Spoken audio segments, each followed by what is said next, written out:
రఘురామకృష్ణరాజు అనే నేను శాసనసభ సభ్యునిగా ఎన్నికైనందున శాసనం ద్వారా నిర్మితమైన భారత రాజ్యాంగం పట్ల నిజమైన విశ్వాసం, విధేయత చూపుతానని, భారతదేశ సార్వభౌమాధికారాన్ని, సమగ్రతను కాపాడుతానని, నేను స్వీకరించబోయే కర్తవ్యాన్ని శ్రద్ధాశక్తులతో నిర్వహిస్తానని దైవ సాక్షిగా ప్రమాణం చేస్తున్నాను.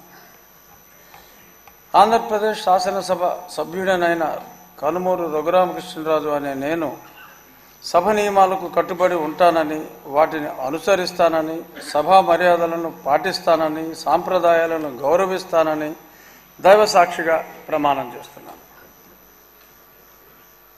శ్రీ రాజగోపాల్ శ్రీరామ్.